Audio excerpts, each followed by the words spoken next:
ये सबसे नई तस्वीरें नेपाल से सामने आई हैं, जहां सोशल मीडिया बैन के खिलाफ जबरदस्त हंगामा बरपा है। बताया जा रहा है कि प्रदर्शनकारियों पर रबर बुलेट फायर किया गया है। रबर बुलेट फायर करने से 80 लोग घायल हुए हैं। वहीं प्रदर्शनकारी इस तरह की कार्रवाई से और भी ज्यादा गुस्से में हैं और उन्होंने नेपाल की संसद के गेट पर आग भी लगा दिया। बताया जा रहा है कि ये आग लगातार फैलता गया। जानकारी ये सामने आई है कि सुरक्षा व्यवस्था में कमी के कारण लगातार ऐसे हालात बिगड़ते चले गए। एक तरफ जहां संसद भवन में ये प्रदर्शनकारी घुस गए हैं, तो दूसरी तरफ नेपाल सरकार ने एक इमरजेंसी बैठक बुला ली है। जानकारी ये सामने आई है कि जिस भवन से पुलिस ने गोली चलाई, उस भवन में भी हजारों लड़के लड़कियों ने तोड़फोड़ की है। काठमांडू जिला प्रशासन ने तोड़फोड़ करने वालों को देखते ही गोली मारने के आदेश तक दे दिए हैं। सोशल मीडिया बैन के खिलाफ यह प्रदर्शन इतना उग्र होगा, ये किसी ने सोचा नहीं था। लेकिन जिस तरह से स्थिति सामने आ रही है, उससे ऐसा लगता है कि नेपाल सरकार ने इस फैसले के खिलाफ हो रहे प्रदर्शनों को बड़े ही हल्के में लिया। लेकिन देखते ही देखते काठमांडू सहित कई शहरों में यह आगजनी, हंगामा, प्रदर्शन फैल गया।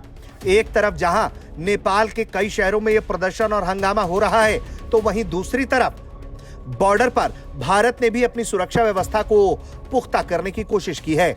जानकारी ये सामने आई है कि नेपाल की पुलिस इस प्रदर्शन को रोकने में कामयाब नहीं रह पाई है और इसी की वजह से संसद भवन में प्रदर्शनकारियों को रोकने के लिए, इस उपद्रव को अलग अलग शहरों में रोकने के लिए नेपाल की सेना को उतारना पड़ा है। नेपाल की सेना अब इन प्रदर्शनकारियों से मोर्चा ले रही है। नेपाल की केपी शर्मा ओली सरकार ने तकरीबन 26 सोशल मीडिया ऐप पर बैन लगा दिया। ये बैन इसलिए लगाया गया क्योंकि इन्होंने नेपाल सरकार के साथ अपना रजिस्ट्रेशन नहीं कराया था। सरकार ने 2024 में एक नया कानून लागू किया था, जिसके तहत सभी सोशल मीडिया कंपनियों को नेपाल में ऑपरेशन के लिए स्थानीय कार्यालय स्थापित करना था और टैक्स पेयर के रूप में पंजीकृत करना था।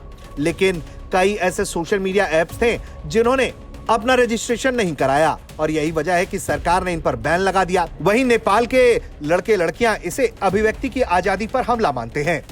उनका कहना है कि ये सरकार करप्ट है और अब नेपाल का नया जनरेशन ही नेपाल की सत्ता को चलाएगा। जाहिर तौर पर जिस तरह की ये तस्वीरें सामने आई हैं, उसने नेपाल की सरकार को हिला के रख दिया है।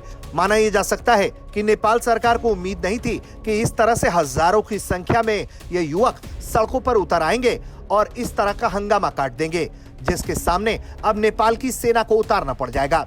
देखना यह होगा कि इस हालात पर अब नेपाल की सरकार कैसे काबू पाती है, क्योंकि एक तरफ जहां इस घटना में लोग घायल हो रहे हैं, वहीं कुछ मौतों की खबर भी अभी सामने आ रही है।